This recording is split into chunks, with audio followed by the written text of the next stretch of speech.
mientras que algunos aviones bombardeó el cuartel general de la Marina en el Parque Hongkou, sin causar pérdidas, la mayoría. En absoluto a los soldados japoneses escondidos en el interior, a los barcos japoneses en el río Whampoa, especialmente, al buque insignia, el Izumo. Los resultados fueron predecibles. La mayoría de las bombas cayeron en el Whampoa, provocando que géiseres blancos y delgados se elevaran hacia el cielo, pareciendo casi congelarse, antes de colapsar nuevamente en el río y enviar maremotos amarillos hacia el Band. Una bomba perdida cayó en tierra y alcanzó un tanque de gas de Standard Oil, que explotó en un mar de llamas. Los pilotos lograron un impacto contra un objetivo japonés. Un proyectil explotó un poco más abajo, río abajo, cerca del buque cablero Okinawa Maru, cuya tripulación estaba reparando una línea telegráfica submarina, enviando metralla silbando a través de la cubierta y matando a un marinero. Sin embargo, el propio Izumo permaneció estoicamente frente al consulado japonés, lo que llevó a algunos a empezar a murmurar que el viejo barco debía tener una vida encantada.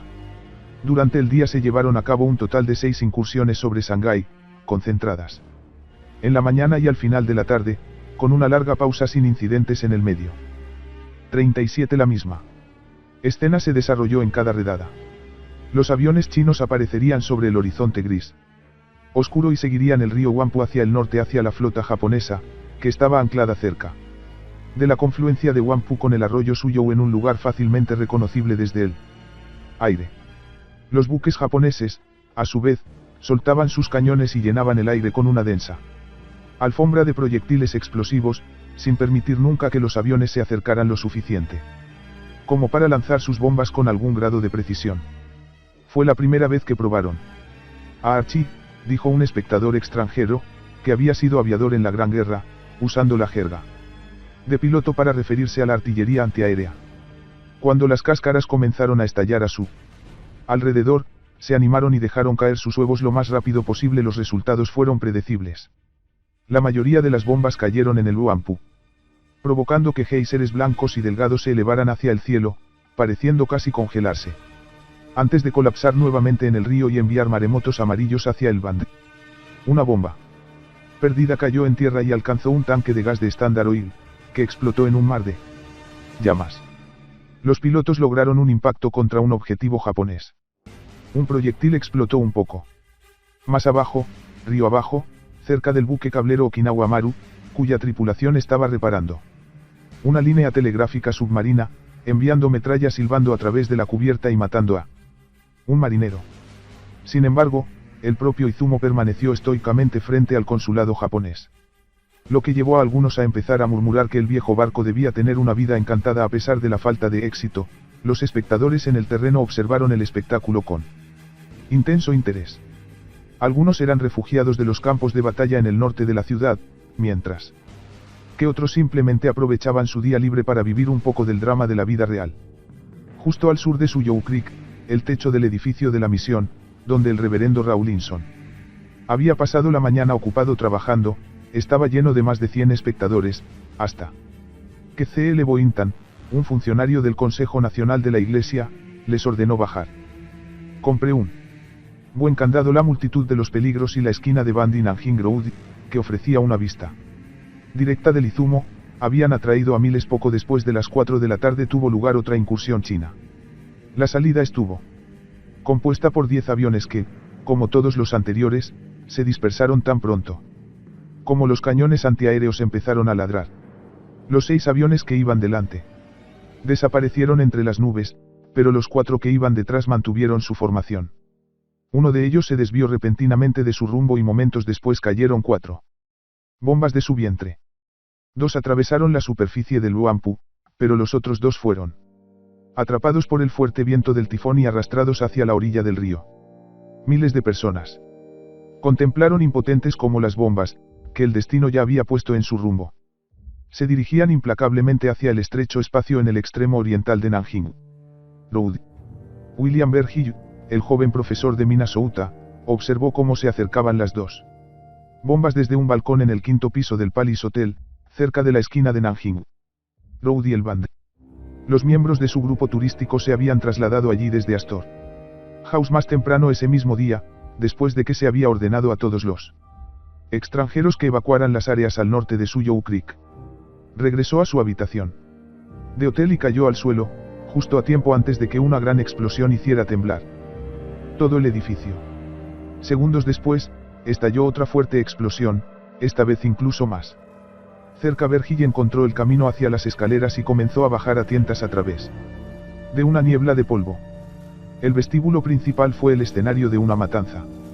La primera bomba había alcanzado el Hotel KCI al otro lado de la calle, derribando la puerta principal del Palace Hotel y rompiendo los grandes cristales de sus ventanas, provocando una lluvia de más de una docena de personas yacían en charcos de sangre, heridas o agonizantes.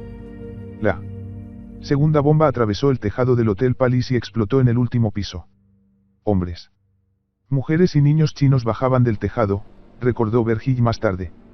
Sus rostros estaban blancos por el yeso, y la sangre manaba a través del blanco. Inmediatamente empezó a buscar a su guía turístico, Robert Karl Raisiaur, de 30 años, un brillante politólogo de la Universidad de Princeton. Fue al frente del hotel.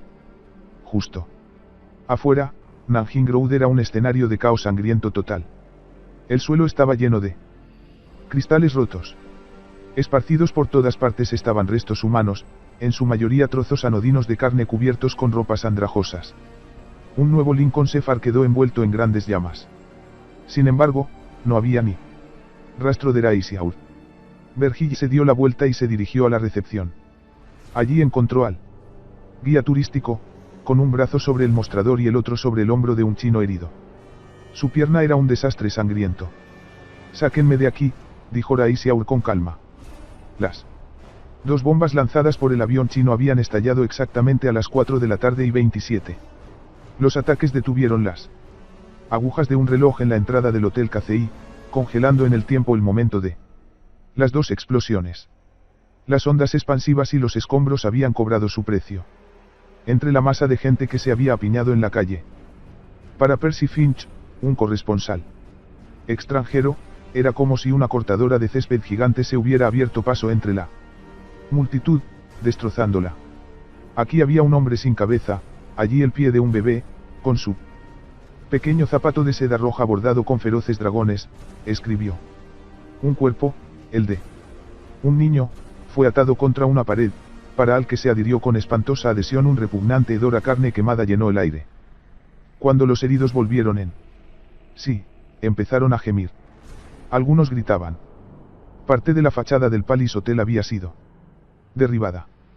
En el cuarto piso, un hombre se aferraba desesperadamente a los restos de la pared con una mano, esperando ayuda. Llegó demasiado tarde y finalmente se soltó, estrellándose contra el toldo de cristal de la entrada del hotel antes de golpear el pavimento. Otros intentaron arrastrarse hasta un lugar seguro, trepando con sus extremidades torpes sobre cuerpos destrozados y resbalándose en la sangre que cubría la acera. Sasia Spunt, que se había casado el día anterior y se dirigía a una fiesta para celebrar su propia boda, saltó de su coche y ayudó a los heridos y moribundos. Lo siguió su hermano menor, George, que vio cómo se detenía un camión. Los equipos de rescate comenzaron a arrojar los restos destrozados, la mitad de un torso humano, brazos, piernas y cabezas, escribió George más tarde. Intentó mantener la calma recordándose que había visto antes trozos de carne en los carros de los carniceros. Entonces notó que un trabajador sostenía un bulto sangrante. Era un bebé destripado. George empezó a sollozar incontrolablemente mientras las bombas explotaban en Nanjing Road. El oficial de policía Jules Lerousik estaba de servicio en la comisaría de Mayet en 151 Avenue Edward 7, en el interior de Francia Concesión. Desde su puesto de guardia cerca de la entrada había tenido una buena vista de todo lo que sucedía en el cielo esa tarde. Poco después de las explosiones en Nanjing Road, notó que dos aviones se acercaban desde el río Wampu y observó cómo uno de ellos parecía estar perdiendo altura. Momentos después, dos bombas pesadas se desprendieron del avión y desaparecieron de la vista detrás de los edificios cercanos. Luego, una nube de humo espeso se elevó desde el área alrededor del cruce de la avenida Eduardo VLL con el Boulevard de Mantigny. Segundos después se escuchó una fuerte explosión. Detrás de él, dentro de la oficina del guardia de turno, Lerousik escuchó una voz que gritaba, «El gran mundo ha sido bombardeado». El Great Old Amusement Center era un edificio de 6 pisos presidido por una torre al estilo de un pastel de bodas. En tiempos de paz, ofrecía una gran variedad de diversiones, desde la adivinación hasta los juegos de azar, y desde el sexo hasta la extracción de cerumen. Los menús de sus pequeños puestos de comida incluían desde pescado seco hasta tripas guisadas. Una amplia muestra de la población de la ciudad se había aglomerado en el interior, y los artistas callejeros y los carteristas habían competido por el espacio exterior. Después de que estallaron las hostilidades, el edificio se transformó apresuradamente en un refugio improvisado y un centro de distribución de arroz. La multitud era mayor que nunca. Ahora, sin embargo, no buscaban entretenimiento, sino mera supervivencia. En la tarde del 14 de agosto, la multitud reunida alrededor del centro de diversiones era predominantemente china. Algunos eran refugiados del otro lado del puente Jardín, que habían encontrado hogares temporales aquí, en el límite de la concesión francesa y el acuerdo internacional. Otros eran simplemente curiosos y, como en el Band, el espectáculo principal era el drama en el cielo. La visión de los aviones chinos mostrando la característica estrella blanca sobre un fondo azul fue acompañada en tierra por risitas triunfantes y dedos señalados. El ambiente se volvió a agitar alrededor de las 4:45 de la tarde cuando 2 aviones chinos parecían a punto de realizar otro ataque hacia las posiciones japonesas. Vítores y aplausos surgieron de la calle. Entonces, unos individuos con una vista aguda notaron 2 pequeños puntos oscuros que caían de uno de los aviones, las mismas bombas que había visto ML-45 Rouzic. Cayeron con una rapidez mortal, llegando a la concurrida calle antes de que nadie tuviera tiempo de reaccionar. Y mucho menos de escapar. Uno de ellos dejó un enorme cráter cerca de la torre de control de tráfico en medio de la carretera.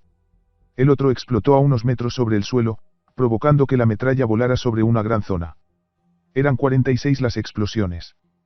Tan poderosos que mataron a un sirviente en el edificio de la YAMCA, a casi 700 pies por el bulevar de Mantigny. Entre las víctimas se encontraban varios extranjeros. En la avenida Eduardo VII, Reb Rawlinson estaba muriendo en los brazos de su esposa, mientras su hija adolescente miraba. A pocos metros de distancia, otros 2 estadounidenses, Hubert Onigsberg y su esposa, murieron en su coche. Fue el mismo tipo de carnicería que en Nanjing Road, solo que más grande. La muerte a mayor escala se produjo en la entrada del Great 48 de World Amusement Center, donde las muertes se amontonaban a 5 pies de altura. Las víctimas, hombres, mujeres y niños, habían sido arrojadas contra las paredes de los edificios.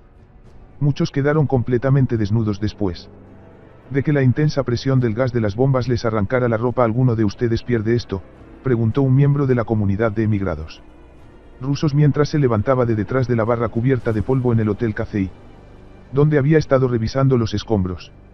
En la mano sostenía un pulgar amputado. 50 afuera, en Nanjing Road, el personal médico se vio obligado a priorizar entre los heridos, eligiendo a los que tenían más probabilidades de sobrevivir. Con rostros sombríos, ignoraron los murmullos discretos y las súplicas de ayuda de aquellos destinados a morir. Necesitaban toda la ayuda que pudieran obtener de los voluntarios mientras intentaban desenredar los cuerpos y salvar a los que aún estaban vivos. Durante un breve periodo, la nacionalidad no pareció importar. Una chica japonesa con tacones altos caminaba con cuidado entre los heridos, junto a una enfermera china con un vestido blanco como la nieve que poco a poco se fue tornando de un intenso escarlata. Los heridos fueron trasladados al primer piso del Hotel Palace.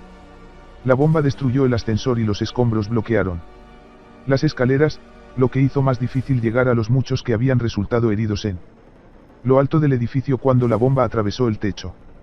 El gerente del hotel gritó que alguien llamara a una ambulancia para ayudar a salvar a 6 personas que yacían agonizantes en las habitaciones de arriba. Fue en vano. 2 desastres ocurridos al mismo tiempo habían agotado los recursos de la ciudad más allá del límite, y la mayoría de las ambulancias fueron enviadas al gran mundo. Las fuerzas militares extranjeras también tardaron en reaccionar antes de que llegara un batallón de vehículos blindados británicos y poco a poco restableciera el orden en la calle. Al no recibir ayuda, los amigos de Rais Yaur, el politólogo herido, decidieron tomar el asunto en sus propias manos. Uno de ellos se apoderó de una motocicleta y le pidió a un infante de marina estadounidense que se encontraba cerca que llevara al erudito sangrante al Hospital General, pasando junto a los centinelas japoneses al norte de Suyou Creek. Rai Xiaor estuvo completamente consciente todo el tiempo y escuchó cuando un médico le dijo que tendría que amputarle la pierna. Está bien, dijo Rai Xiaor. No me importa. No me importa perder una pierna. El personal del hospital limpió sus heridas y lo acostó. Poco después murió. Se fue con facilidad, dijo Vergil, sin sospechar nunca que su vida estaba en juego. De vuelta en Nanjing Road, Rhodes Farmer, el periodista del North China Daily News, vio a uno de sus colegas tirado en la calle, mirando al cielo con los ojos vacíos, mientras lo ayudaba a subir a un camión que esperaba agarrándolo por los hombros. Las tripas del herido se derramaron. A pesar de los horrores que lo rodeaban por todos lados, los instintos profesionales de Farmer se impusieron y caminó por la escena en busca de detalles para una historia. Después de ver suficiente, se puso a trabajar en el periódico. En las oficinas del diario, los periodistas, sentados frente a sus máquinas de escribir, informaban todos del mismo suceso. Terminaban parte de sus informes, se dirigían al baño a vomitar y luego regresaban a terminar su trabajo. 53 se acercaba la noche y los remans estaban limpiando con mangueras las aceras frente a los hoteles bombardeados. La autopsia intelectual ya había comenzado. Tanto los periodistas como los funcionarios querían encontrarle sentido a la tragedia. Al no recibir ayuda, los amigos de Rai Xiaor, el politólogo herido, decidieron tomar el asunto en sus propias manos. Uno de ellos se apoderó de una motocicleta y le pidió a un infante de marina estadounidense que se encontraba cerca que llevara al erudito sangrante al Hospital General, pasando junto a los centinelas japoneses al norte de Suyou Creek. Rai Xiaor estuvo completamente consciente todo el tiempo y escuchó cuando un médico le dijo que tendría que amputarle la pierna. Está bien, dijo Rai Xiaor. No me importa. Antes de que llegara un batallón de vehículos blindados británicos y poco a poco restableciera el orden en la calle. Incluso las cifras más bajas eran horribles. R. Jovez, el subjefe de la policía francesa que aprobó el informe, lo calificó como una catástrofe sin precedentes en la historia de la concesión francesa. 55 La noticia del desastre se difundió en todo el mundo. El New York Times describió una matanza terrible. Le Figaro lo calificó como un día trágico para Shanghái. Tuvo una resonancia especial, porque, sin embargo, al principio muchas cosas seguían sin estar claras. Para empezar, el número exacto de víctimas fue motivo de controversia. Los informes iniciales cifra ascendía a 5.000 muertos y referían a 54. Con el paso de los meses, heridos. La cifra más fiable, citada en un informe oficial elaborado por la policía de la concesión francesa, señala 150 muertos en los hoteles y 675 muertos en el Great Walled Claire. Sihanouk había estado en el aire desde las primeras horas del 14 de agosto. Había dormido solo unas pocas horas en su base en Nanjing antes de lanzarse a un combate solitario y desarmado para observar el ataque aéreo chino como neutral. Tenía una buena razón para sentir curiosidad. El ataque del día fue una creación suya. Fue una mera coincidencia. La noche anterior había estado en la Academia Militar de Nanjing en compañía de Chiang Kai-shek y la primera dama de China, conocida en el extranjero simplemente como Madame Chiang Kai-shek. Madame, como la llamaba Sihanouk. Había cautivado al guerrero estadounidense con su encanto juvenil y su perfecto inglés. Desde la primera vez que la conoció. Ella siempre será una princesa para mí, había. Estaba llorando. Escrito dicho.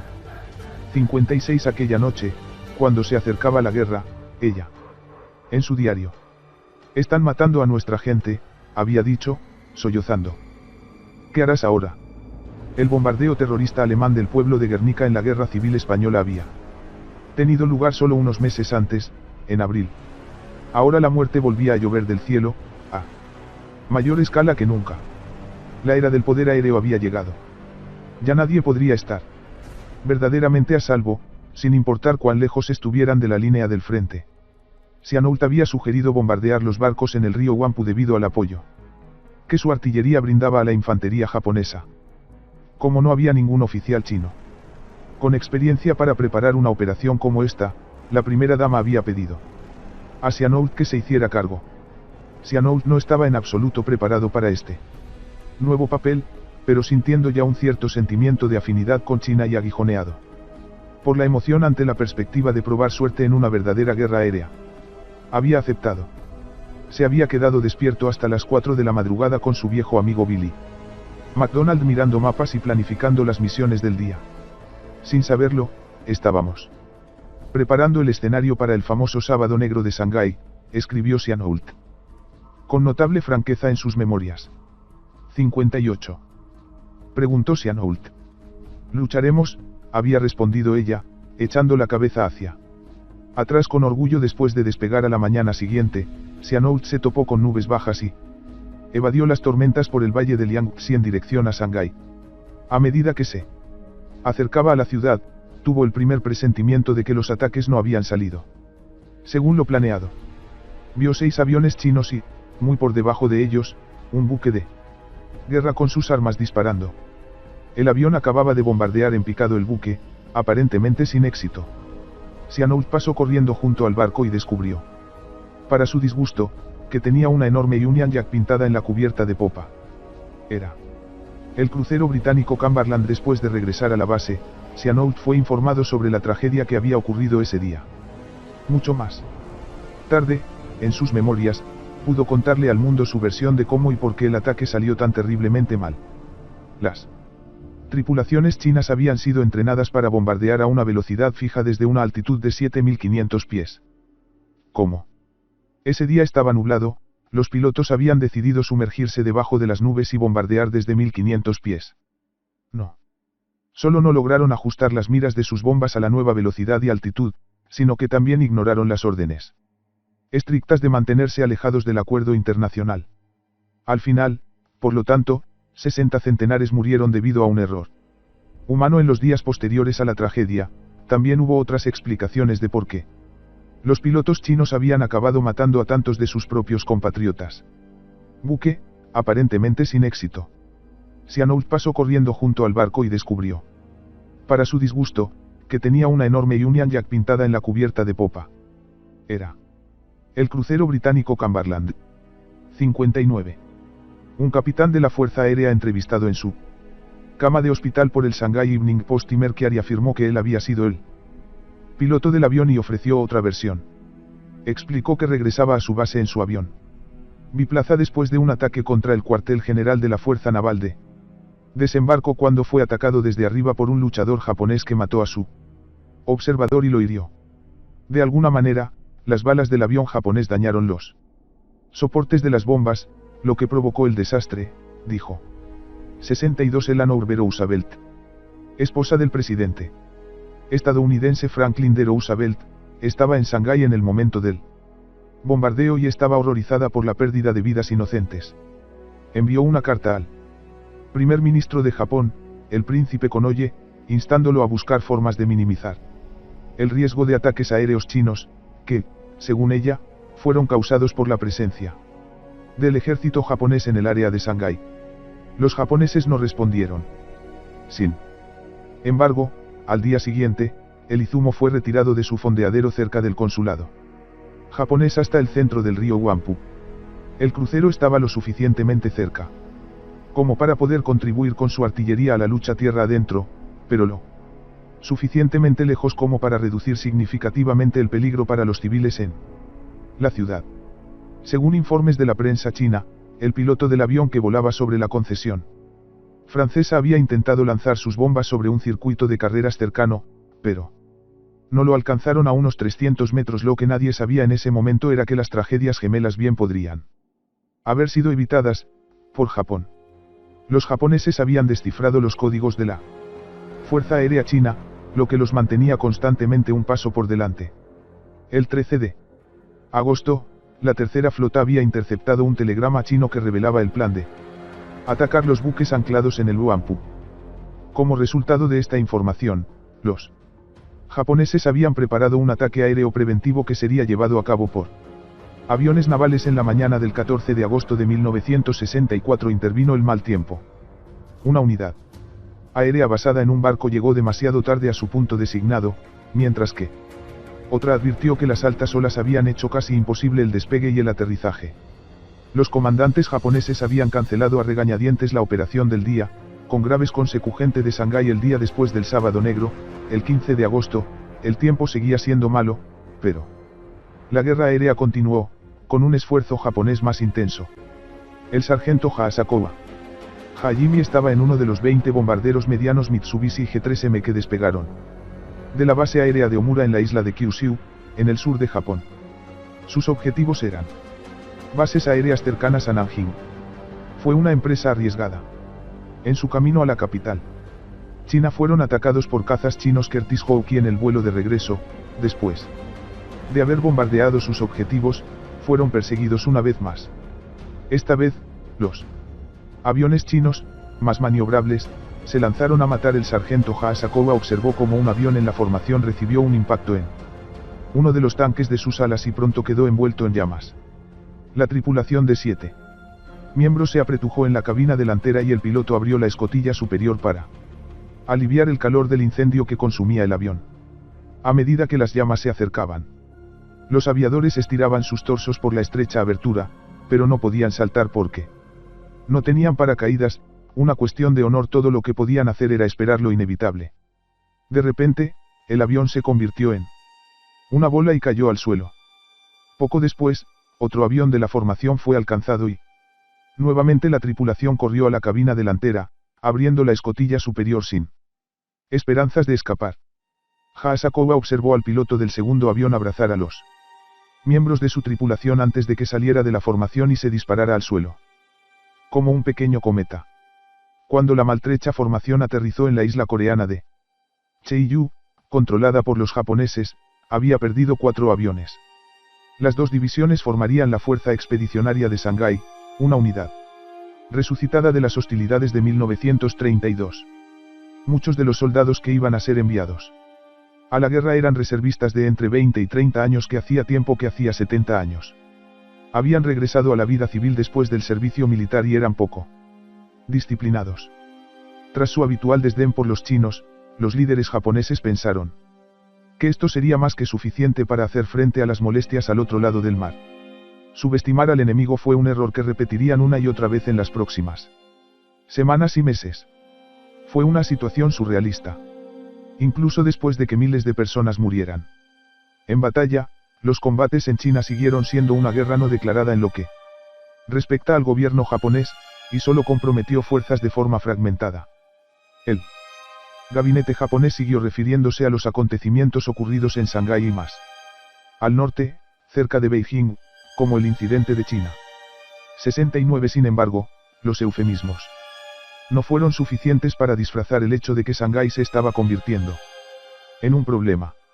En las primeras horas del 15 de agosto, una reunión del gabinete japonés decidió enviar refuerzos del ejército a los marines en apuros en Shanghái, y se desplegaron las divisiones tercera y 11ª. Los G3M formaban parte del recién formado primer grupo aéreo combinado, que había sido puesto bajo el mando de la tercera flota de Hasegawa Akiyoshi. Cuando estallaron las hostilidades en Shanghái, el vicealmirante de 54 años no dudó mucho a la hora de desplegar sus aviones mucho más allá de Shanghái, aunque esto implicaba ampliar la guerra más allá de unos pocos incidentes localizados. El mismo día en que la formación del sargento Hasegawa fue atacada por combatientes chinos, un total de otros 14 bombarderos G3M despegaron de su aeropuerto en el norte de Taiwán, que al igual que Corea era una colonia japonesa. Después de haber atacado instalaciones aéreas en la ciudad china de Nanchang, todos los aviones regresaron. 68 Hasegawa pudo ordenar estas incursiones ya que sus jefes políticos nominales en Tokio proporcionaron poca orientación y, en general, mostraron un interés limitado en participar en los acontecimientos en el frente. Matsui, un hombre menudo que pesa no más de 100 libras con un gran bigote del siglo XIX y una parálisis que afecta su cara y brazo derechos, no fue una elección accidental. Conocía bien China y conocía a Sun Yat-sen, el revolucionario que había sido la fuerza impulsora en el establecimiento de Para encabezar la fuerza, los líderes japoneses sacaron del retiro al general Matsui Ibane, de 59 años, un veterano de la guerra ruso-japonesa de 1904-1905, la República de China en 1912 tras la caída del imperio. Intelectualmente, Matsui iba mucho más allá de los meros asuntos militares, y era bien sabido entre los funcionarios japoneses que se había entregado a un pasatiempo político después de dejar el ejército, promoviendo su idea especial de la unidad asiática y cómo lograrla. 71 Matsui mezcló un estridente nacionalismo japonés con una perspectiva panasiática, encarnando así gran parte de la contradicción que caracterizó al Japón imperial y sus puntos de vista sobre su papel en Asia. En 1935, ayudó a establecer Daihachi Kyokai, o Sociedad de la Gran Asia, una organización que trabaja para superar las divisiones entre los pueblos del continente y fortalecerlos para resistir mejor al imperialismo occidental. Había realizado una gira por China a mediados de la década de 1930 y se había reunido repetidamente con Chiang Kai-shek. Si los encuentros habían establecido alguna relación, esta pronto desapareció. En el verano de 1937, Chiang ya no era el chino favorito de Matsui. El general japonés, anticomunista acérrimo, se había sentido gravemente consternado por la decisión de Chiang de hacer las paces con sus rivales rojos para coordinar y concentrar sus esfuerzos en un intento por derrotar la amenaza japonesa. 72 Matsui canalizó su descontento con Chiang hacia un enfoque extremadamente proactivo en el mando de las tropas en el campo. Mostró una inclinación agresiva desde el momento en que recibió su asignación, incluso antes de poner un pie en Shanghái. Creía que había que tomar la ciudad, pero no era el premio final. Esa era la capital china, Nanjing. Después de ser nombrado comandante de la fuerza expedicionaria, explicó al ministro del ejército, Sugiyama Hajime, que no había más remedio que quebrar a Chiang Kai-shek asumiendo la sede del gobierno chino. Eso es lo que debo hacer, dijo. 73 Poco después, Matsui le dijo a su jefe de personal, el general de división Inuma Mamoru, que Japón debería declarar la guerra a China.